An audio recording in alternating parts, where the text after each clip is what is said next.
अभिवादन स्वीकार कीजिए ब्रजेश मिश्रा का और आप देखना शुरू कर चुके हैं द डिबेट। बहनों भाइयों, बिहार में किसकी बहार है? अब जब बिहार बस चुनाव के एकदम मुहाने पर खड़ा है, अगले सप्ताह बिहार में विधानसभा के चुनाव घोषित होने वाले हैं। बिहार एक संपूर्ण राजनीतिक प्रदेश है और वहाँ का मैंडेट, वहाँ का राजनीतिक मुद्दे और वहाँ का विमर्श पूरे देश भर के लिए बहुत व्यापक मायने रखने वाला है। आज फिर भारत निर्वाचन आयोग ने वो मोस्ट अवेटेड वोटर लिस्ट भी सार्वजनिक कर दी है, जिसको लेकर लगातार पिछले कई महीनों से बहुत बखेड़ा खड़ा हुआ है। तो बिहार क्या चाहता है, आज डिबेट इस विषय पर आयोजित करते हैं। बहनों भाइयों, बिहार एक बहुत ही राजनीतिक रूप से जागृत राज्य है। जो बिहार सोचता है, आने वाले वक्त में वही हिंदुस्तान सोचता है। और बिहार के लोगों की राजनीतिक पृष्ठभूमि और उनकी राजनीतिक समझ, इसका पूरा देश कायल है। बिहार के लोगों की राजनीतिक क्षमता, उनकी राजनीतिक शुचिता और उनके सोचने समझने का तरीका बिल्कुल अलग है। बिहार जिन मुद्दों के आधार पर वोट करता है, बाद में देश उसको मानता है। और बिहार का राजनीतिक विमर्श पूरे देश के लिए एक बड़ा मुद्दा बनकर उभरता है। बिहार इस देश की राजनीति में एक बड़ी प्रयोगशाला रही है। आप इतिहास उठाकर देखें तो बिहार ने हमेशा इस देश को दिशा देने का काम किया है। बिहार ने न सिर्फ राजनीतिक नेतृत्व प्रदान किया है, बल्कि इस देश का सर्वश्रेष्ठ ह्यूमन रिसोर्स आज पूरी देश और दुनिया में अगर कोई नाम जागृत करता है भारत का, तो उसमें आपको एक बिहारी जरूर मिलेगा। पूरी दुनिया के हर कोने में, किसी छोटे से द्वीप में भी चले जाएं, किसी आइलैंड में चले जाएंगे, दुनिया के सबसे ताकतवर मुल्क में भी चले जाएंगे, वहाँ अगर आपको भारतीय मिलेगा तो एक बिहारी ज़रूर मिलेगा। क्या है ये बिहारी और इनके खून में क्या है, इनका थॉट प्रोसेस क्या है और क्यों ये पूरी दुनिया भर में छाए रहते हैं? बिहार भले ही बहुत एक पिछड़ा राज्य हो, गरीबी, भुखमरी, बेरोजगारी, अशिक्षा, स्वास्थ्य के मुद्दे भले बिहार के लिए एक बहुत विकसित देश या विकासशील प्रदेशों में उसकी गिनती ना हो, बिहार एक बीमारू राज्य हो, लेकिन बहनों भाइयों, थॉट प्रोसेस के मामले में आज भी वो भारत का सबसे समृद्ध राज्य बनकर उभरा है। तो मैं मुद्दे पर लौटता हूं, बिहार क्या चाहता है? इस देश के सर्वकालीन सबसे लंबे समय तक रहे मुख्यमंत्री नीतीश कुमार को क्या बदलाव चाहती है बिहार की जनता, या उन्हें वापस सत्ता देना चाहती है? बिहार के लोगों के मन में क्या चल रहा है? बहनों भाइयों, वहाँ मुख्य मुकाबला एनडीए के नेतृत्व वाले अलायंस के बीच, एनडीए अलायंस के बीच और महागठबंधन, जिसमें राष्ट्रीय जनता दल, कांग्रेस पार्टी और लेफ्ट पार्टीज, वाम दल भी जिसमें सम्मिलित हैं। और एक तीसरा नाम बिहार की राजनीति में इन दिनों सुर्खियों में है, प्रशांत कुमार। एक ऐसे शख्स, एक ऐसी शख्सियत जिसने बिहार की राजनीति को पुनर्भाषित कर दिया। बिहार की राजनीति में प्रशांत किशोर ने जिस ईमानदारी के साथ, जिस मेहनत के साथ, जिस कर्मठता के साथ और भ्रष्टाचार के खिलाफ लड़ाई लड़ी है, उससे बड़े बड़े नेताओं को सांप सूंघ गया है। आज बिहार में भ्रष्टाचार करने वाला कोई भी नेता प्रशांत कुमार के सामने सिर नहीं उठा सकता और ना उनको जवाब दे सकता है। जो भ्रष्टाचार और अपराध की बेल पर चढ़ते हुए सत्ता तक पहुंचे हैं, आज वो प्रशांत किशोर के नाम पर खौफ खाते हैं और उनसे मुकाबला करने की स्थिति में नहीं है। 26 जिलों का पैदल भ्रमण करके बिहार के वास्तविक मुद्दे को और बिहार की गरिमा को जिस प्रकार से पुनर्परिभाषित किया है प्रशांत किशोर ने, उसने राजनीतिक दलों के बीच और बड़े बड़े जातिवादी नेताओं के बीच खतरे की घंटी बजा दी है। क्या प्रशांत किशोर बिहार की सत्ता में आगाज कर पाएंगे, या फिर वो पॉलिटिकली एक रेलिवेंट पार्टी बनकर उभर रहे हैं? बहनों भाइयों, बिहार असीम संभावनाओं का प्रदेश है और बिहार ने जिस तरह के नेता दिए हैं, प्रशांत किशोर भले ही रणनीतिकार रहे हों, लेकिन इस बिहार प्रदेश ने प्रशांत कुमार के रूप में एक नेता भी दे दिया है, जो उनके मुद्दों की समझ है, ग्लोबल पर्सपेक्टिव पता है, भारत की राजनीति पर मजबूत पकड़ भी हासिल है और आंख से आंख डालकर उनका सामना भी कर सकते हैं। ऐसे शख्स का नाम प्रशांत किशोर है। इस बार के विधानसभा के चुनाव में और वर्तमान पिछले 3 सालों की राजनीति में, बिहार की पॉलिटिक्स में एक डिस्कवरी है प्रशांत किशोर। बहुत से लोग उन्हें प्रेम करते हैं, बहुत से लोग नफरत करते हैं, बहुत से उनसे नाराज भी रहते हैं, बहुत से लोग उनको उटकटवा भी कहते हैं, लेकिन बिहार प्रदेश की राजनीति में आप प्रशांत किशोर को इग्नोर नहीं कर सकते। तो बिहार क्या चाहता है? नीतीश कुमार को, तेजस्वी को, प्रशांत किशोर को या किसी और को? बिहार के मन में क्या है और बिहार में किसकी बहार है?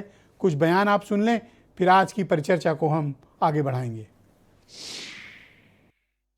सोची समझी साजिश के तहत देश की डेमोग्राफी को बदला जा रहा है। एक नए संकट के बीज बोए जा रहे हैं। घुसपैठिए मेरे देश के नौजवानों की रोजी रोटी छीन रहे हैं। एक घुसपैठिए मेरे देश की बहन बेटियों को निशाना बना रहे हैं। ये बर्दाश्त नहीं होगा। हमने एक हाई पावर्ड डेमोग्राफी मिशन शुरू करने का निर्णय किया है। बिहार में SIR इंस्टीट्यूशनलाइज चोरी करने का तरीका है।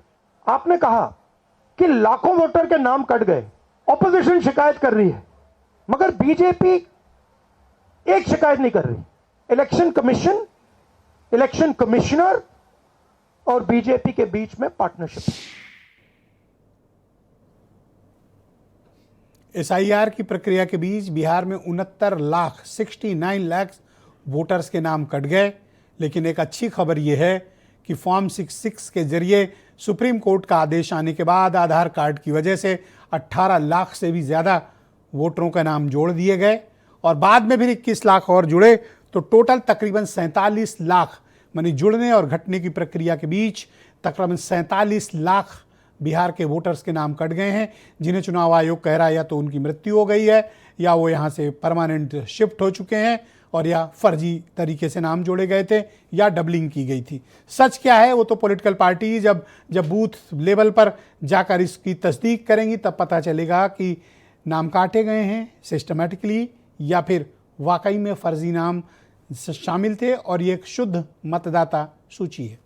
आज की डिबेट में राहुल आनंद, बीजेपी के प्रवक्ता, डॉक्टर अनुज कुमार तरुण मेरे साथ मौजूद हैं, राष्ट्रीय जनता दल के प्रवक्ता हैं, अजय उपाध्याय कांग्रेस कमेटी के प्रवक्ता हैं, दिल्ली से हमें थोड़ी देर में ज्वाइन करेंगे, और कुमार भावेश चंद्र देश के जाने माने पत्रकार, बिहार के मामलों के एक्सपर्ट मेरे साथ मौजूद हैं, और के त्रिपाठी जनता दल यूनाइटेड के प्रवक्ता, और वीरेंद्र सिंह जी भी हमें थोड़ी देर में ज्वाइन करने वाले हैं।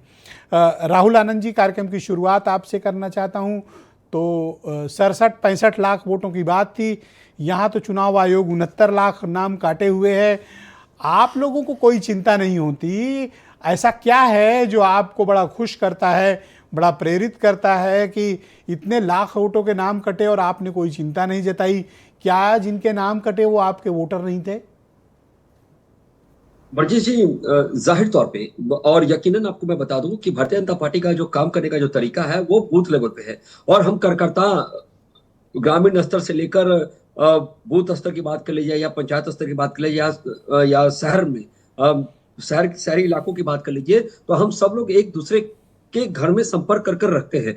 और जो आप नाम काटने की बातें करते हैं उसमें एक चीज जो है जो विचलित कर सकता है, वो विचलित ये कर सकता है कि पार्टी ऑफ चॉइस की अगर बात करें पटना के अंदर, तो वो भारतीय जनता पार्टी ही आती है पटना जिले के अंदर। लेकिन यहाँ पर कुछ नाम अगर कटे हैं तो बहुत सारे नाम जुटे भी हैं। एक जो बूथ लेवल पे जो हमारे कार्यकर्ता होते हैं, जो विधानसभा के जो हमारे विधायक हैं, उन सबके पास एक लिस्ट होती है कि किस घर में कितने वोटर हैं और किन लोगों का नाम कट सकता है, किन लोगों का नाम जुटता है। ये हम अक्सर जो हमारे जो BLA जो बहाल होते हैं, जो खुद भारतीय जनता पार्टी के अनुशासित कार्यकर्ता ही होते हैं, उनके माध्यम से हम घर घर पहुंच रखे थे। हमने काम पे जोर दिया, उन लोगों ने शोर मचाने पे जोर दिया। यही हमारी प्रक्रिया है, इसीलिए आज हम विचलित नहीं होते हैं। देखिए जो आज पर मुझे इस बात की चिंता है कि आपको इस बात की चिंता क्यों नहीं है कि इतने बड़े पैमाने पर नाम काटे गए हैं? वर्जेश जी, जो काम करने वाले लोग होते हैं, यानी कि जो कामदार लोग होते हैं, उनको नामदार लोगों से डर नहीं लगता है। और ये बिल्कुल सत्य बात है कि अगर संवैधानिक व्यवस्था की बात करें तो जो लोग हैं ही नहीं, जिनका नाम 2 बार बना है, उनका नाम कटना चाहिए। वो एक स्वाभाविक प्रक्रिया है जो पहले भी हुआ था, आज भी होना चाहिए। लेकिन हम कॉन्फिडेंस तो इन्हीं फर्जी नामों के सहारे लोकसभा के चुनाव में आपने तो बहुत सीटें जीती थी।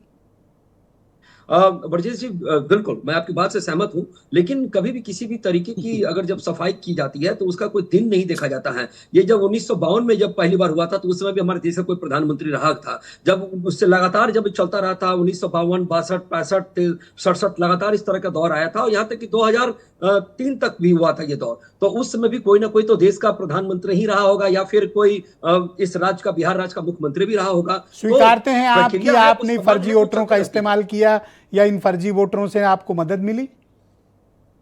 देखिए, फर्जी वोटर की जो आप बात करते हैं उसकी भारतीय जनता पार्टी ने कभी कल्पना भी नहीं की है, और भारतीय जनता पार्टी ने तो उन चीजों को उजागर किया है। हमने अररिया की बात की थी, हमने पूर्णिया की बात की थी, और हमने खुद पाकिस्तानी 2 महिलाएं जो भागलपुर के अंदर, बिहार के अंदर वो नौकरी कर रही थी, ये उजागर हुआ एसआईआर में। तो ये भी एक प्रक्रिया राहुल ही जी, है मुझे आप जिसके 5 तहत काम हमने बताएं, वो चीजों को 5 स्पष्ट किया। काम जो एनडीए के में नीतीश कुमार के नेतृत्व वाली सरकार ने बिहार के विकास के लिए किए।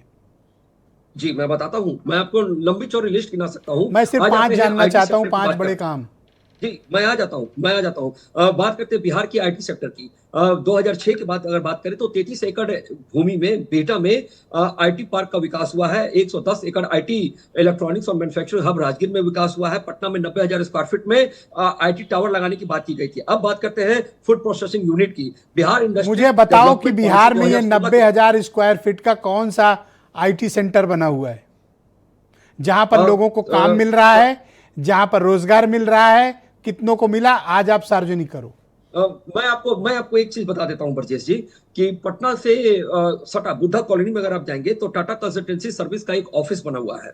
वो हमारी एक शुरुआत थी पिछले सरकार की, कि हमने लोगों कंपनियों को निमंत्रण दिया यहाँ आकर निवेश करने के लिए। मैं आपको बता दूं, जूट पार्क, इसके बाद पेट्रोलियम रिफाइनरी, आप और पहले ऊर्जा की बात बताओ होनी कि वो चाहिए। 90,000 स्क्वायर फीट में कौन सा आपने, कौन कौन सी कंपनियों ने बिहार के बच्चों को रोजगार दिया? मैंने कहा पटना में 90,000 स्क्वायर फीट में आईटी टावर प्रस्तावित। प्रस्तावित की बात नहीं की मैंने आपसे कहा राहुल जी, मुझे 5 काम बताइए जो नीतीश कुमार की सरकार ने किए हों।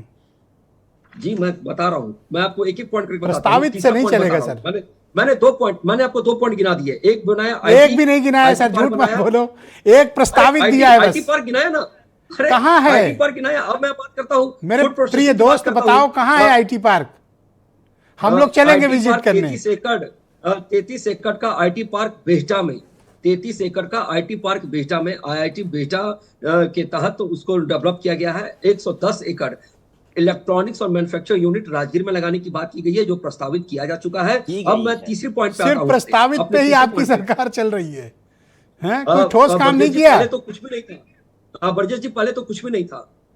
ओके, चलो यही कृपा है कि आपने प्रस्तावित कर दिया। अच्छा, मैं जान गया आपके पास नहीं है बताने को। अगला सवाल यह है कि बिहार में आपकी पार्टी का मुद्दा क्या है? बिहार में हमारी पार्टी का मुद्दा जो है बड़ा ही स्पष्ट है। और एक चीज आपको मैं बता दूं, जो आपने कहा कि हमारे पास कुछ भी नहीं है बताने के लिए, हमारे पास बहुत कुछ है बताने के लिए। मैं गिनाना शुरू करता हूं, आप गिन लीजिए। मैं शुरू करता हूं खाद्य प्रसंस्करण उद्योग से। ब्रिटानिया इंडस्ट्री लिमिटेड कहां पे है? हाजीपुर वैशाली में स्थापित है। अपना बताओ ना, दूसरों का क्या गिना रहे हो? लिमिटेड, मैं गिनाता चल रहा हूं। आपने कहा कि मेरे पास कुछ भी नहीं आप है। जितना ज्यादा बोलोगे उतना एक्सपोज होगे। मैं आपसे जानना चाहता हूं कि इन दिनों प्रशांत किशोर नाम के जो शख्स हैं, जन स्वराज पार्टी के चीफ, आपकी पार्टी के नेताओं की इज्जत की वो रोज चिंदी चिंदी करते हैं। आपकी पार्टी न तो सम्राट चौधरी से पूछ पाई और ना आपके अलायंस वाली पार्टी अशोक चौधरी से पूछ पाई कि राज क्या है। ब्रजेश जी, जिस बारे में आप बात कर रहे हैं वो एक 420 का आरोपी व्यक्ति है। उसके ऊपर पटना के पाटलिपुत्रा में 420 का मामला दर्ज है और धोखाधड़ी का मामला दर्ज है, जो कांग्रेस शासित प्रदेशों से चंदा तो लेता है और बिहार के में अराजकता फैलाने का काम करता है। और आपने जो बात की कि हमारे ऊपर उन्होंने आरोप लगाए हैं, तो माननीय उप मुख्यमंत्री के ऊपर उन्होंने आरोप लगाया था, जिसका खंडन खुद सम्राट चौधरी जी ने कल ही कर दिया था। उसके बाद में बात करता हूं, आपके मुताबिक प्रशांत किशोर 420 हैं, गलत व्यक्ति हैं, कांग्रेस शासित राज्यों से चंदा लेते हैं। पर आप ये बताना भूल गए कि वो बीजेपी के टॉप कंसल्टेंट रहे हैं और आपकी कई राज्यों में सरकार लाने का उनको श्रेय भी जाता रहा है। आप कहेंगे तो मैं तस्वीरें आपके बड़े बड़े नेताओं के साथ दिखा दूंगा, आपको थोड़ा एम्बैरेसमेंट होगा, लेकिन मैं थोड़ा बताना चाहूंगा। देखिए, प्रशांत किशोर जी को अगर चैलेंज लेना है तो उस प्रदेश में क्यों नहीं चैलेंज लेते हैं जहां पे कांग्रेस आज भी बेसहारा और बेबस नजर आती है? वहां कोई मुख्यमंत्री बना देते ना। वो तो गए थे, यूपी में भी गए थे। लेकिन आपने जो बातें की, तो क्या प्रशांत किशोर जी के आने के बाद नीतीश जी मुख्यमंत्री बने थे? क्या प्रशांत जी के आने के बाद नरेंद्र मोदी जी मुख्यमंत्री बने थे गुजरात के अंदर? तो ऐसे तमाम चीजें आपकी पार्टी ने क्या सेवाएं ली थी? पहचाना, उसके साथ वो होली। आपकी पार्टी ने कभी सेवाएं ली थी प्रशांत किशोर की? जी, निश्चित रूप से ली थी, लेकिन उनको तो फिर आप ठग की सेवाएं लिए थे? आप खुद कह रहे हो ठग हैं, तो इसका मतलब आप ठगों की सेवाएं लेकर बैठे हैं। सर, बड़ा गलत काम किया आपने। बताता हूं जी मैं बताता हूँ बरजेश जी। राजनीति के अंदर जब आपकी महत्वाकांक्षा बढ़ने लगती है तो आप इस तरह का राजनीतिक मैंग कसने लगते हैं। और प्रशांत किशोर जी जो बातें कर रहे हैं, एक ऐसा भी दौर आया था जब प्रशांत किशोर जी अपनी सुपरमैसी चलाते थे। उनको यह लगता था कि जो विभाग है वो विभाग में कोई भी काम हो राहुल जी, वो मैं आपको मेरे से मीडिया के पूछकर मित्रों हो। के माध्यम से बताता हूं, पोस्ट किया है। इस समय बिहार में डर का माहौल है। बड़े बड़े नेताओं की टांगें कांप रही हैं कि पता नहीं प्रशांत किशोर से पंगा लिया तो उनका हश्र क्या होगा। सर, मैं ऐसा कुछ डॉक्टर भी नहीं है। अनुज कुमार जी को आमंत्रित करता हूं, राष्ट्रीय जनता दल के प्रवक्ता हैं। अनुज जी, आपका स्वागत और धन्यवाद। इन दिनों बिहार में जो नैरेटिव चल रहा है, उस नैरेटिव में प्रशांत किशोर की जो भूमिका है वो आपसे कहीं ज़्यादा उस नरेशन में प्रभावी चल रही है, जहां वो सत्ता पक्ष पर भ्रष्टाचार, आपराधिक क्रियाकलापों में, गलत फर्जीवाड़ा, फर्जी डिग्री आदि के केसेस खोल रहे हैं। क्या आपको लगता है कि नरेशन के मामले में, नरेटिव के मामलों में, मुद्दे उठाने के मामले में प्रशांत किशोर आरजेडी पर भारी हैं? देखिए ब्रजेश जी, ऐसा नहीं है। आप हमारे पार्टी का स्टैंड देख लिए, लगातार हम 1 साल से हम तो वही बात कर रहे हैं कि बिहार में भ्रष्टाचार चरम पे है। शिक्षा की बदहाली आप देख ही रहे हैं, मजदूरों के साथ साथ विद्यार्थियों का पलायन है बिहार में, जो कि सबसे ज्यादा अभी कह रहे थे कि बिहार में प्रतिभा की कमी नहीं है, लेकिन हमारे विद्यार्थी पलायन कर रहे हैं। तो शिक्षा में भी भ्रष्टाचार है। स्वास्थ्य विभाग में अगर देख लिया, अस्पतालों का अगर आप निरीक्षण करिए तो वहाँ भ्रष्टाचार है, बदहाली इसी वजह से है। रोजगार का हाल आप देख ही रहे हैं, महंगाई तो है जो कि चरम पे है। तो भ्रष्टाचार के इशू पे तो हम शुरू से ही कहते आ रहे हैं, हमारे नेता भी कह रहे हैं, ठीक है। लेकिन प्रशांत किशोर पहली बार ये बात नहीं कर रहे, इस बात को हम ऑलरेडी कह चुके हैं। हाँ, ये अलग बात है कि पर्सनल किसी को टारगेट करके चीजों को निकाल रहे हैं, ठीक है। लोकतंत्र में जनता के बीच है जो कि एक सेकंड, पर्सनल टारगेट करके निकाल रहे हैं, व्हाट डू यू मीन? आप नाराज हैं कि वो सम्राट चौधरी और अशोक चौधरी की पोल पट्टी खोल रहे हैं? आपको तकलीफ है? नहीं, मैं तकलीफ मैं ये नहीं कह रहा हूं, वो खोलिए, लेकिन पूरे पार्टी की भी तो आलोचना करिए। आप पूरे पार्टी जो एनडीए डबल इंजन की सरकार है, चाहे वो केंद्र में हो चाहे राज्य में हो, अब दोनों की कमियों की बात कभी कर रहे हैं क्या सामूहिक रूप से? पर्सनल किसी यहाँ तो मुझे लगता है कि आपकी विचारधारा बीजेपी के नजदीक दिख रही है प्रशांत के मामले में। नहीं, कहाँ दिख रही है? आप कह रहे हैं कि वो पार्टी टारगेट नहीं कर रहे हैं, पर्सनल कर रहे हैं टारगेट। नहीं, हम क्या कहें, पर्सनल टारगेट कर रहे हैं, साथ साथ पार्टी को भी तो टारगेट करें, उनकी नीतियों को भी तो टारगेट करें। टारगेट तो कर रहे हैं, कितनी प्रेस कॉन्फ्रेंस में कहा कि बीजेपी में दम हो तो सम्राट चौधरी को हटाएं, इससे ज्यादा कोई क्या बोलेगा? मैं ब्रजेश जी, मैं आप ही के माध्यम से पूछना चाह रहा हूं कि जो डबल इंजन की सरकार है, अब 20 सालों से बिहार में जितना विकास तो कोई भी सरकार रहेगी कुछ ना कुछ तो होगा, लेकिन जो विकास होना चाहिए, जो उनकी पॉलिसी है, जो उनके मुद्दे हैं, और जो महंगाई है, भ्रष्टाचार है, अपराध है, उस सामूहिक रूप से भी तो कुछ बोले। सर, आपका जो स्टैंड है ना, दरअसल आपका इतिहास भी सम्राट चौधरी के साथ जुड़ा हुआ है, अशोक चौधरी के साथ जुड़ा हुआ है। इस कारण आप इस तरह का सर, मुझे कंप्लीट कर लेने दें, इसीलिए आप इस तरह का सॉफ्ट स्टैंड ले रहे हैं कि प्रशांत इनको तो कह रहे हैं, उनको क्यों नहीं कह रहे हैं। ये क्या बात हुई सर? अगला आदमी मुद्दे तो उठा ही रहा है ना। मेरी बात को आप समझ नहीं रहे। मैंने क्या कहा? हमने कहा कि पार्टी विशेष के साथ साथ वो सामूहिक रूप से भी तो चर्चा करें कि राष्ट्रीय हित में, राष्ट्रीय स्तर पे है जो कि बीजेपी क्या कर रही है, बिहार में डबल इंजन की सरकार है तो वो क्या कर रही है, इस पे भी बात होनी चाहिए। मैं उनकी प्रशांत के खुलासों के बाद आपने सम्राट चौधरी और अशोक चौधरी से के खिलाफ क्या किया आपकी पार्टी ने? आप तो वहां का लार्जेस्ट अपोजिशन है। हाँ, तो क्या हम उसका समर्थन कर रहे हैं क्या? हम तो शुरू से ही कर रहे हैं। आप विरोध भी नहीं कर रहे हैं सर? नहीं, ब्रजेश जी, आप मेरा एक एक स्टेटमेंट निकाल के देख लीजिए। हम लोग शुरू से कर रहे हैं, बिहार की सरकार भ्रष्टाचार में लिप्त सरकार है, इनके डिग्री। तो आप बताइए, कितने बड़े खुलासे के बाद आपने बीजेपी को और जनता दल यूनाइटेड को कितना जिम्मेदार ठहराया और उन पर क्या जिम्मेदारी आपने एज अपोजिशन फिक्स की?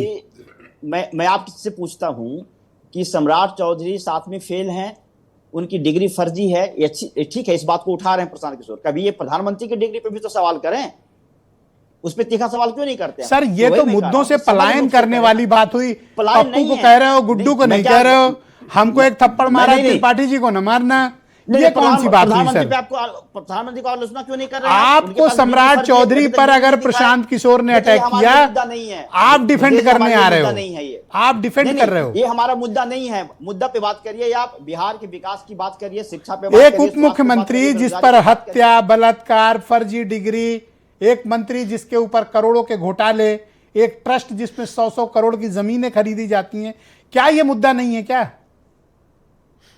हमने क्या कहा? ये मुद्दा भ्रष्टाचार का मुद्दा तो है ही। कब हमने इनकार किया है? हमारे नेता तो लगातार कर रहे हैं तो कि सम्राट भ्रष्टाचार है, चौधरी पर अपराध है, एक्शन होना बताओ। चाहिए। आपकी पार्टी ने क्या इंश्योर किया, बताइए मुझे। बिल्कुल, जो भ्रष्टाचार है सब पे एक्शन होना चाहिए। क्या सम्राट हम चौधरी इसमें नहीं करप्ट पड़ते। हैं? मैं क्या यही कह रहा सम्राट हूं चौधरी कि करप्ट अब हैं? क्या? अरे मैंने कुछ रॉकेट साइंस नहीं पूछा।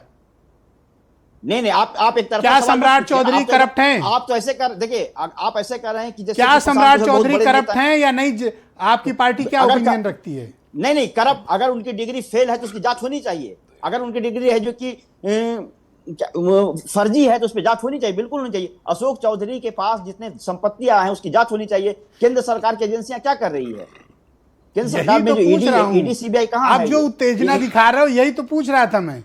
नहीं, उत्तेजना हम तो पहले ही कर चुके हैं कि हम ऑलरेडी बोल चुके हैं कि भ्रष्टाचार में पर डूबी सर हुई जनता सरकार है समझ बिहार गई की। आप हैं सॉफ्ट दरअसल इस क्या है ना, मामले में। दरअसल क्या है, प्रशांत किशोर को अभी हम लोग नेता नहीं मानते। आप भले अपने शो में कह दिया वो नेता है, किस बात का नेता है? एक भी सीट है क्या उनका? कोई पंचायत लेवल के भी चुनाव जीते हैं क्या? वो कोई सरपंच भी जीते हैं क्या? सर वो मैं अभी प्रशांत उनका टेस्ट किशोर होना का कोई बाकी है अभी। प्रशंसक नहीं हूं, पर उस आदमी ने बिहार की नहीं, राजनीति को क्या किया? रिडिफाइंड कुछ नहीं, किया है अभी सर। सरपंच का चुनाव नहीं उस जीते, आदमी ने उन अभी मुद्दों को करेंगे रेस वो। किया है जिन मुद्दों को अभी उठाने वो- में आप लोग विफल रहे हो।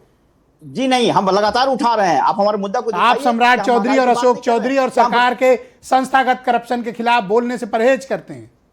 नहीं, बिल्कुल हम परहेज नहीं करते हैं। ये आपका सोच है ऐसा। हम All right. लगातार मैं कह रहे हैं कि जनता दल अगर यूनाइटेड आलोचना के करना प्रवक्ता है, के अगर त्रिपाठी आलोचना को करना है आमंत्रित तो करता डबल हूं। इंजन सरकार से लेके बीजेपी सरकार डॉक्टर सबको साहब मिलकर उत्तेजित ना आलोचना। हो कृपया, हम लोग सवाल उत्तेजित जवाब नहीं हो हम रहे लोग आराम से बात नहीं, करते हैं। कोई नहीं, झगड़ा उत्तेजित लड़ाई का नहीं हो रहे विषय सर, नहीं आप है। बार-बार आप एक ही दोस्त चीज हैं हमारे। मैंने राहुल को कुछ कहा, राहुल को भी कुछ नहीं कहा, आपको भी कुछ नहीं कह रहा हूं सर। नहीं, ब्रजेश जी उत्तेजित नहीं हो रहे, लेकिन एक सोचिए अभी कि हो आप रहे थे सीधे उत्तेजित, अब खारिज- मेरे कहने पे थोड़ा शांत हुए हो आप। नहीं, पूरा खारिज कर रहे हैं ना आप, खारिज कर रहे हैं Thank कि you, आपने नहीं उठाया। हम लगातार थोड़ा उठा रहे हैं इस मुद्दे को, जनता दल भ्रष्टाचार यूनाइटेड में को भी डूबी सरकार समय है ये। देते हैं सर। रूलिंग पार्टी है और उनके नेता तो मुख्यमंत्री हैं। त्रिपाठी जी आपका स्वागत। नमस्कार। तो आप तो कहते हैं कि लोकतंत्र लोकलाज से चलता है, यही बात नीतीश जी ने कही थी। बिल्कुल बिल्कुल बिल्कुल। और ये जो बेशर्मी दिखाई जा रही है वो उसमें क्या है अशोक चौधरी वाले में? देखिए ये लोकलाज है आपका? ब्रजेश जी, कसम खा के जाना देखिए, त्रिपाठी जी मेरे इस सवाल पे। ब्रजेश जी मैं आपके चैनल के माध्यम से बताना चाहता हूँ, जीरो टॉलरेंस की बात हमारे मुख्यमंत्री जी हमेशा की है।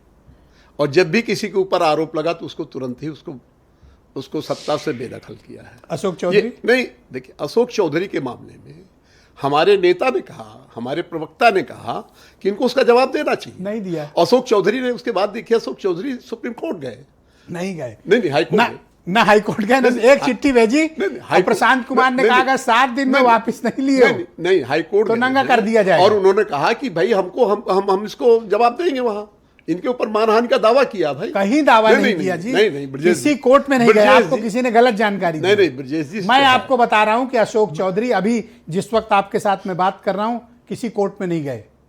नहीं इस पे उनका प्रेस कॉन्फ्रेंस हुई है। प्रेस कॉन्फ्रेंस थोड़ी होती है जी। नहीं प्रेस होती है। आरोपों का जवाब नहीं, आप सिस्टमेटिकली देखिए, दीजिए। ब्रजेश फिर जी, किस हक से आरोप आप त्रिपाठी दूसरी- जी इस बात को कह रहे हैं? सुन लीजिए, आपको ये बात कहने का हक नहीं है और आप वो लाइन को वापस लीजिए कि लोकतंत्र लोकलाज से चलता है। आप कहिए कि लोकतंत्र बेहयाई से चलता है। नहीं मैं बेहयाई से लोकतंत्र नहीं, मेरे नेता इतने साफ सुथरे हैं, शायद ही हिंदुस्तान का कोई नेता हो। ब्रजेश जी आपके चैनल के माध्यम से मुझे कहने में कोई करप्ट गुरेज लोगों नहीं। को लिपटा के नहीं, चलने नहीं, वाला।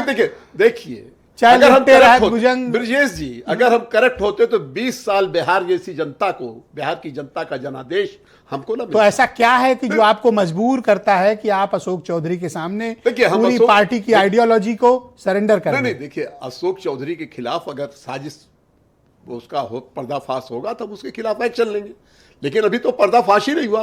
किसी के आरोप लगाने से बहुत जल्दी उसमें नहीं आ जाएंगे, उनको हटा देंगे। तो ये कोई लाइन सॉलिड अगर आप क्या इस लाइन को मैं अगर उस चीज को ला करके दस्तावेज दिखा दें, कोई कितना दस्तावेज आपके कहाँ सामने नहीं। रखें? देखिए अगर ब्रजेश दिखाई जी, पर आमादा है तो ब्रजेश सामने जी, सबूत भी होगा तो आपको ब्रजेश नहीं जी, दिखेगा। एक पर मैं भी- आपसे एक बात कह रहा हूं, आप उस लाइन को डिलीट कर दो कि लोकतंत्र लोकलाज से नहीं, नहीं, चलता देखिए, मैं है। लोकतंत्र- नीतीश कुमार देखिए, को इन शब्दों का इस्तेमाल देखिए, अब नहीं करना ब्रजेश चाहिए। जी मैं ये कतई नहीं मानने को अगर तैयार आप हूं। अशोक चौधरी पे देखिए, कार्रवाई किए होते ब्रजेश- मैं ये प्रश्न नहीं पूछता। ब्रजेश जी देश के रेल मंत्री रहे, उन पे ऊपर कोई नहीं लगा आक्षेप, कृषि मंत्री रहे, उद्योग मंत्री रहे, और लगभग 20 वर्षों से है। एक स्पार्ट आप बता दो सर, भ्रष्टों को संरक्षण नहीं, देते नहीं, हो आप, एक सर। स्पार्ट आप बता दो। करप्ट लोगों को नहीं, नहीं, संरक्षण करप्ट देने लोगों- वाले नहीं, को नहीं, क्लीन चिट नहीं मिलेगी। नहीं, देखिए आपको क्लीन चिट तब तक नहीं मिलेगी जब तक अगर आप अशोक चौधरी पर कार्रवाई नहीं करते हैं, सम्राट चौधरी पर अगर कार्रवाई बिहार नहीं में करते क्लीन चिट न हैं, होती, बिहार के चीफ सेक्रेटरी की सासू माँ के नाम पर बने ट्रस्ट पे 100 करोड़ की देखिए जमीन देखिए खरीदने ब्रजेश का जी, आरोप है। अगर क्लीन चिट न मिली होती तो 20 साल का जनादेश किसी मुख्यमंत्री को बिहार में अभी तक नहीं मिल पाया।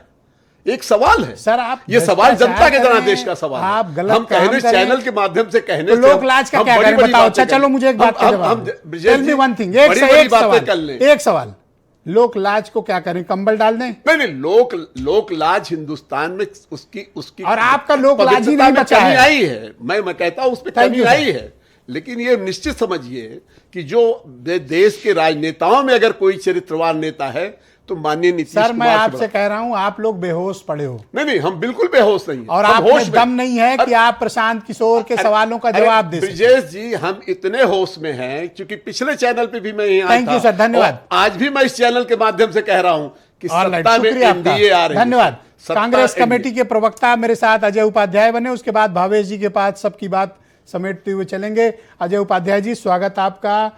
तो मुझे बताइए कि भी आज तो वोटर लिस्ट जारी हो गई है, टोटल 69 लाख के आसपास नाम कटे, बाद में 18 लाख के आसपास और भी ऐड हुए, 21 लाख के आसपास ऐड हुए, 3 लाख ऐसे थे जो ड्राफ्ट के आने के बाद वो कटे भी, तो टोटल तकरीबन 47 लाख के आसपास नाम कटे। क्या आप अभी भी कायम हैं कि SIR के जरिए सिस्टमैटिकली वोट काटे गए, या फिर अब आप चुनाव आयोग को क्लीन चिट देते हैं और ये मानते हैं कि वोटर लिस्ट अब शुद्ध है?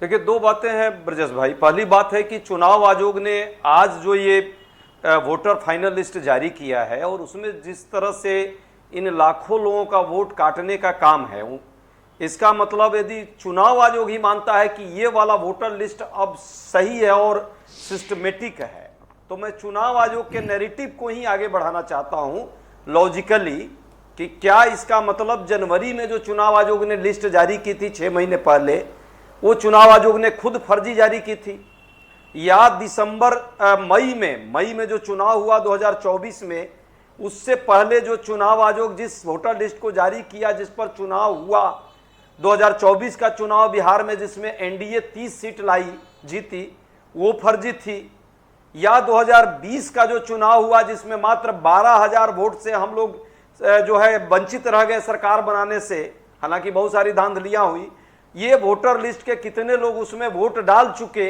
वोट डालने वाला तो लिस्ट होगा चुनाव आयोग के पास, कि ये जो 45 लाख का जो डेटा अभी दिया जा रहा है, ये 45 लाख, हालांकि टोटल लगभग 69 लाख वोट की बात दिख रही है, पर माना कि 45 लाख की भी बात है, तो इन 45 लाख में कितने लोगों का वोट कास्ट हुआ है पिछले 2 चुनावों में, ये चुनाव आयोग को जरूर तो आप अपने आरोपों पर कायम हैं कि बिहार में वोटों की चोरी हुई है? दिया ही नहीं इन लोगों ने, वो तो लिस्ट है, वोटर लिस्ट से टैली हो जाएगी। आप कायम हैं अपने चुनाव आरोपों आयोग पे? से इसीलिए हम मांग कर रहे हैं कि सीसीटीवी फुटेज दे दो। आप कायम हैं अपने आरोपों पर?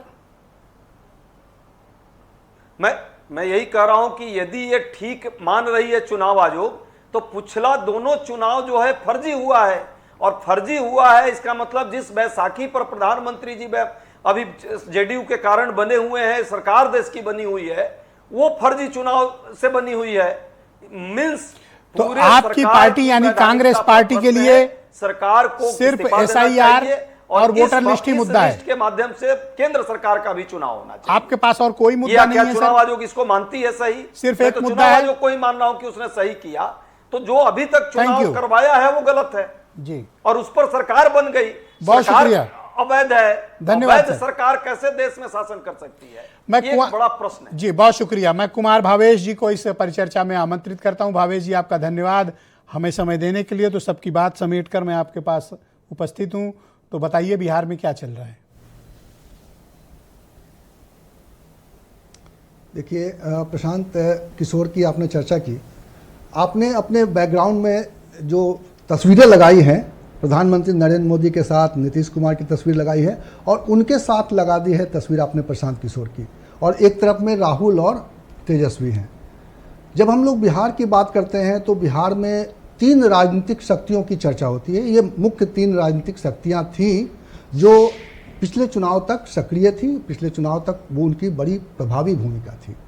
और अब इस चुनाव में क्या बदलने वाला है, 3 शक्तियां अभी भी हैं।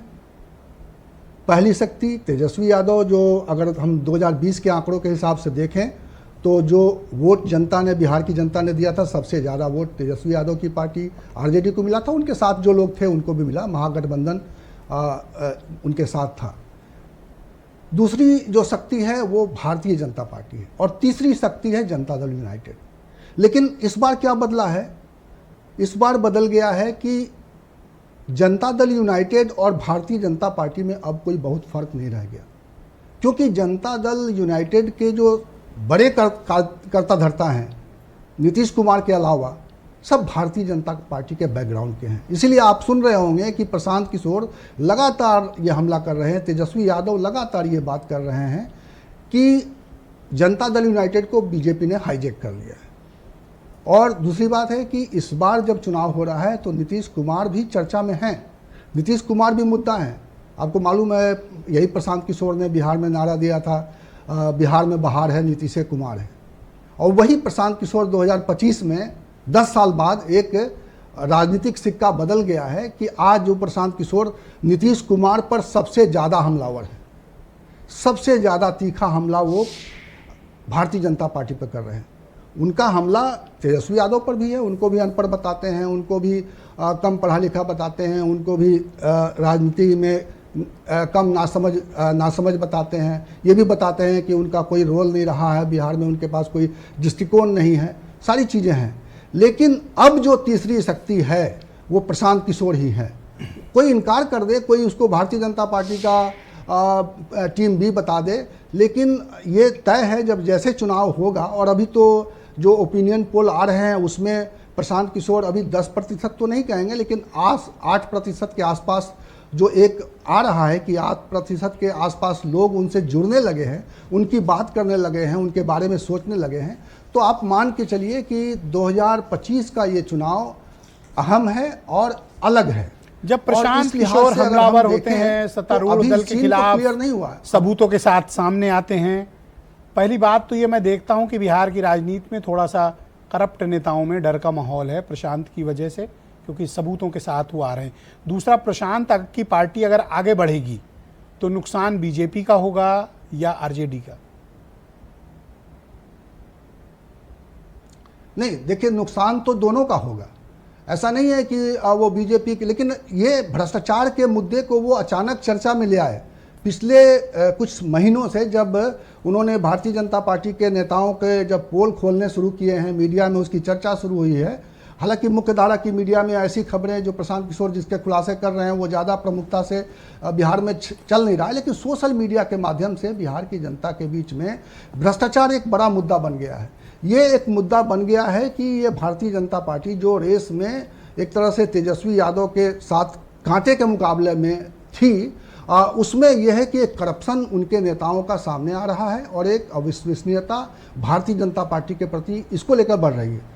अब देखना है कि अब ये मुझे लगता है कि ये जो चुनाव का जो आप सीन क्लियर करना चाहते हैं कि ऊँट किस करवट बदलेगा बैठेगा, तो वो अभी इसलिए नहीं कर सकते क्योंकि अभी किसी ने भी अपने उम्मीदवार नहीं उतारे हैं। प्रशांत किशोर दावा कर रहे हैं कि वो सबसे पहले अपने उम्मीदवार उतारेंगे। वो किस तरह के उम्मीदवार उतारते हैं, कैसे कैसे लोग प्रशांत किशोर की ओर से दावेदारी पेश करेंगे, इस पर बहुत कुछ निर्भर करेगा कि उनको 10% के आसपास मत मिलेगा कि उससे ज़्यादा मिलेगा कि बहुत ज़्यादा मिलेगा, अचानक करिश्मा हो जाएगा। तेजस्वी यादव जो A to Z की बात करते हैं, वो कैसे कैसे लोगों को आगे करते हैं। पिछले चुनाव में वो A to Z की बात करते थे, इसकी वजह से उनके वोट बढ़े थे। उनके ऊपर ये आरजेडी के ऊपर ये टैग किया जाता है कि वो MY समीकरण से चलती है, लेकिन उन्होंने तेजस्वी यादव ने अपनी सभाओं में A to Z वाला एक नारा दिया था और नौजवानों के लिए, बेरोजगारों के लिए नौकरी का बहुत बड़ा एक वादा था, जिसकी वजह से उनकी सभाओं में भीड़ उमड़ रही थी और जिसकी वजह से उनको उनके वोटों में वो जो बिहार का नेतृत्व कर रहा है और वहाँ का रूलिंग पार्टी का हिस्सा है नीतीश कुमार, उनकी चुप्पी, उनकी खामोशी, विचारधारा से समझौता और उनका खामोश हो जाना एकदम जेडीयू की रणनीति को कोई समझ नहीं पा रहा। क्या वो चाहते हैं कि बीजेपी मेहनत करे और जेडीयू परिणामों की फसल काटे? नहीं नहीं, देखिए जेडीयू के बारे में जो उनके जो विरोधी कह रहे हैं, जो तेजस्वी कह रहे हैं, जो प्रशांत किशोर कह रहे हैं, एक्चुअली नीतीश कुमार के बारे में अब 24 के चुनाव में भी कुछ उनमें असर दिखाई दिया था। उनका भुलक्कड़पन कहें या फिर उनके जो भाव भंगिमाएँ थी मंच पर, सार्वजनिक मंच पर उनके जो जिस तरह के व्यवहार थे वो सब सामने आने लगे। और जिस तरह से फिर उनकी पार्टी में जो प्रमुख का पद संभाल लिया उन्होंने। अच्छा सर, मैं सीधे सीधे पूछ लेता हूँ आपसे, अरुण जेटली के साथ कभी रहे थे, तो बिहार बदलाव चाहता है या बिहार नीतीश कुमार चाहता है? नहीं, देखिए बिहार बदलाव की ओर बढ़ सकता है। आज आप नहीं कह सकते हैं कि नीतीश कुमार को एकदम से रिजेक्ट कर देगा बिहार, लेकिन ये है कि नीतीश कुमार को लेकर एक जो उनका तराजू है बिहार में इस बार वो बदला हुआ है। बहुत शुक्रिया सर। 30 वाला, वो 20 वाला नहीं है, वो 15 वाला नहीं है, उससे पहले के चुनाव वाला भी नहीं है। आपका बहुत शुक्रिया सर। प्लीज़ हमारे साथ कंटिन्यू रहिएगा। Rahul Anand ruling party BJP के प्रवक्ता हैं। जिस तरह के करप्शन के आरोप आपके पार्टी के नेतृत्व वाली सरकार पर बिहार में लग रहा है, अभी भावेश जी भी कह रहे थे कि आपकी पार्टी उन्हें डिफेंड नहीं कर पा रही है और प्रशांत कुमार के आरोपों से आप थोड़े छिन्न भिन्न हो। जी ऐसी बात नहीं है। प्रत्यक्ष को प्रमाण की आवश्यकता नहीं होती है। प्रशांत किशोर जी ने जो भी आरोप हमारे पार्टी के ऊपर लगाए हैं, चाहे वो मंगल पांडे जी के ऊपर लगा हो या फिर सम्राट चौधरी जी के ऊपर या फिर अन्य किसी नेता के ऊपर, तो उसका खंडन खुद सम्राट जी ने किया और हमारे शीर्ष नेताओं ने इस चीज को किया है। अब सवाल ये उठता है कि क्या ये सस्ती राजनीति करके अपनी लोकप्रियता को बटोरना चाहते हैं? तो ऐसा हमने एक दर्पण देखा था दिल्ली के अंदर, जो कई बार कई तरह से आकर सार्वजनिक रूप से माफी मांग लिए थे। यहाँ तक कि कांग्रेस के भी सर, मैंने अपनी जिंदगी में बहुत से नेता देखे, लेकिन 4-4 बार अपना नाम बदलने वाला मैं पहली बार देखा। भाई गॉड, मतलब ये ऐसे लाइट वे में कह रहा हूँ, पर मैं इम्प्रेस्ड हूँ भाई नाम बदलने से। इट्स ओके, लेकिन मैं आपको बता दूं कि प्रशांत किशोर जी के जो पार्टी के जो अध्यक्ष हैं, उनका उम्र 13 साल का उम्र का घोटाला है। इस बात की भी पुख्ता जानकारी होनी चाहिए आपको। उसको भारतीय जनता पार्टी ने एक्सपोज किया है कि जब उन्होंने लोकसभा का चुनाव लड़ा था और अब जब चुनाव लड़ा था उसमें 13 साल के एज का गैप था, तो सबसे बड़े एज के तो लुटेरे वही हो गए। खैर, उस पर नहीं जाते हैं। अच्छा, प्रशांत किशोर लुटेरा जो जेडीयू के राष्ट्रीय उपाध्यक्ष रहे हो, भारतीय जनता पार्टी के सहयोगी रहे हो, आपकी नस क्या दवाई सर? आप तो चिल्लाने लगे। ब्रजेश जी देखिए, एक राजनीतिक महत्वाकांक्षा की बात होती है और एक अति महत्वाकांक्षा की बात होती है। प्रशांत किशोर जी अति महत्वाकांक्षा में आते हैं। मैं आपको बताता हूं कि वो कहां फेल कर गए। मतलब जब तक महत्वाकांक्षी थे ठीक था, अति हुआ तो आप उन्हें ठग बता रहे हैं। मैं आपको बताता हूं कि वो कहां गलती कर गए। मैं आपको बताता हूं, देखिए अभी जस्ट बाइपोल इलेक्शन हुआ था पिछले साल पहले, नवंबर दिसंबर में हुआ था बिहार के अंदर। प्रशांत किशोर जी को अपने कैंडिडेट 3 से 4 बार बदलने पड़ गए और उनको कैंडिडेट ही नहीं मिल रहे थे लड़ाने के लिए। देखिए, एक भीड़ का नेतृत्व करना और एक भीड़ में से नेता को सिलेक्ट करके लाना, दोनों में अलग बात है। देखिए, वो जिस डाटा की बात करते हैं, मैं बता दूं कि उस डाटा पे अब हम लोग आमने सामने चुनाव में है, एक दूसरे के आमने सामने है। देखते हैं खेल में कितना मजा आने वाला है। बहुत शुक्रिया, बहुत धन्यवाद। डॉक्टर अनुज कुमार तरुण आरजेडी के प्रवक्ता हैं। तो बताइए कि बिहार के मुद्दे से पलायन क्यों गायब है? बिहार के मुद्दे से शिक्षा, स्वास्थ्य, बेरोजगारी, इंफ्रास्ट्रक्चर की कमी, ये सब मुद्दा क्यों नहीं बिहार में बन रहा है?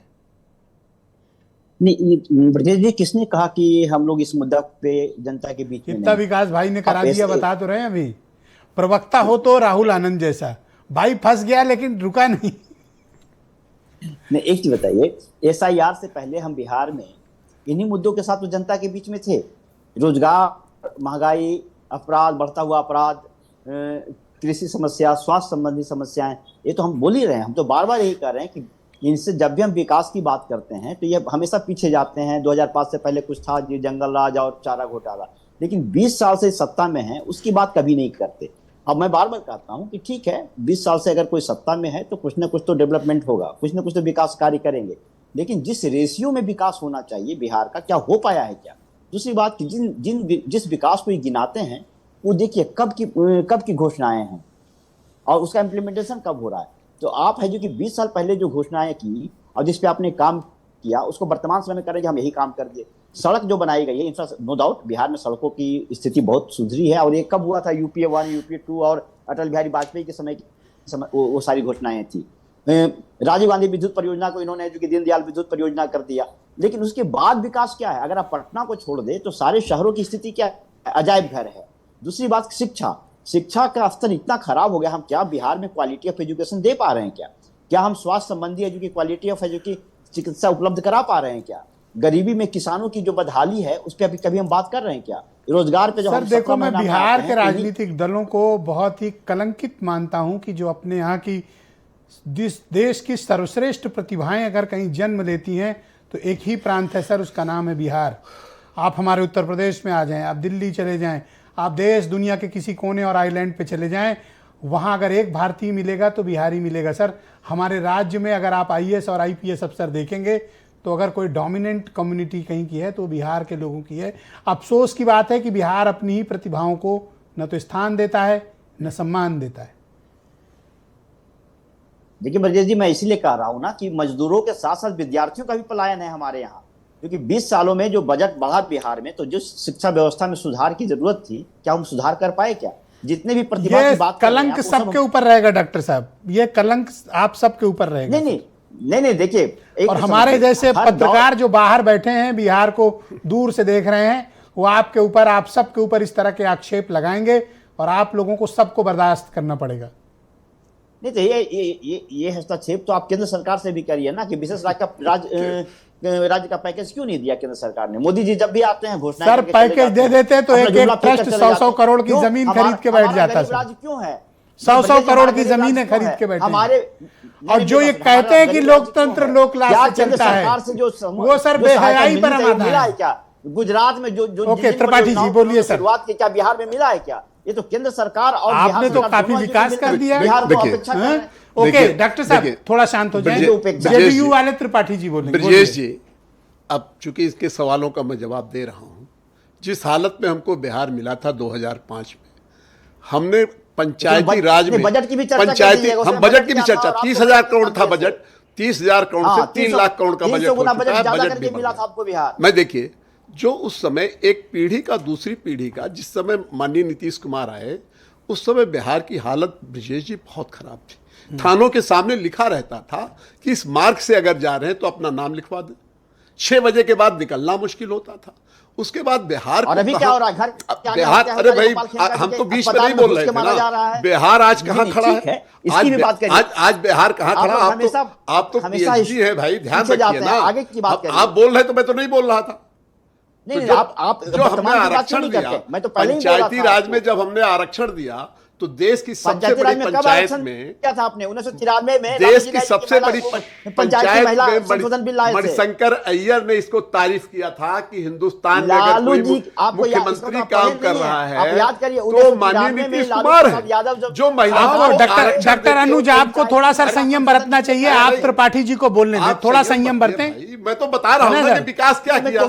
सर थोड़ा सा रुक जाए, ये दिल्ली मीडिया टाइप डिबेट नहीं है सर, सब लोग अपनी अपनी बात रखें। आज 50% आरक्षण हो गया पंचायती राज में, 33% हमने दिया है नौकरी में आरक्षण महिलाओं को। हमने महिलाओं के अच्छा त्रिपाठी जी, ये करप्ट लोगों को कितना आरक्षण दिया हुआ है उनका भी तो बता दो जरा। ब्रजेश जी, अशोक चौधरी का क्या करना है? मैं आपसे फिर आज कह रहा हूं, आपके में दम नहीं है कि आप अशोक चौधरी पर एक्शन लो। आपकी आत्मा बसती है अशोक चौधरी पे। साइड ट्रैक मत कहते, इनके जवाब तो देने दीजिए। आप में सर, आप में क्षमता है तो चौधरी पे जवाब दो सर। चैनल पे मुझे सर आप में क्षमता है तो अशोक चौधरी पे जवाब दो। जवाब तो देने दीजिए। लोकतंत्र लोकलाज से चलता है, ये शब्द कहाँ गया? खा गए सर, देखिए ब्रजेश खा गए आप। मैं आपको अपने, हमारे माननीय नीतीश कुमार कहते हैं मुझे काम के नाम पे वोट मिलता है, अगर हम अच्छा काम करेंगे तो हमें दोबारा जनता वहां चुनेगी।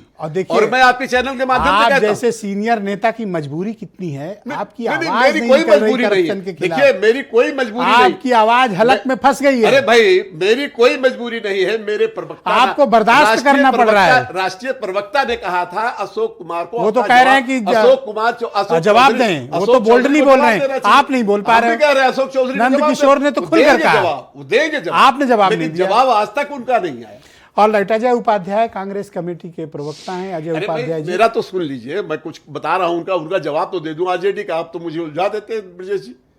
भाई जवाब तो दे दूं कि मैंने क्या किया भाई 20 सालों में। अब मेरे ऊपर क्यों चिढ़ रहे हो? नहीं ब्रजेश जी, आपका ये तो झगड़ा कहीं और है, ब्रजेश जी, ये तो चक्कू बता कहीं दिया और जाए। लगा है आपको और उलझ मेरे से रहो। देखिए विकास के, देखिए हम विकास जाओ के प्रशांत किशोर से बात करो, मेरे से मत उलझो। ब्रजेश जी, हम विकास के नाम पे वोट मांगेंगे। पता नहीं अगली किस्त में किसका नाम आ जाए, टांगे कांप रही हैं आप लोगों ब्रजेश जी, की। किसी का नाम आ जाए, कोई भी लगा सकता है। कल नीतीश कुमार के ऊपर आरोप लगा सकते हैं, तो वो धुले को लगेगा नहीं। बिहार की जनता उसको मानने को तैयार नहीं ओके, होगी। अजय उपाध्याय जी मेरे साथ मौजूद हैं, कांग्रेस कमेटी के प्रवक्ता हैं।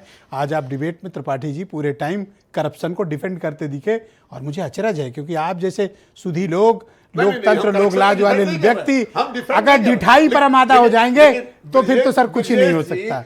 ओके, अजय उपाध्याय जी मुझे बताइए, क्या सिर्फ SIR और रोड चोरी का ही मुद्दा है कांग्रेस के पास? आपके पास बिहार को लेकर कोई रोड मैप नहीं है?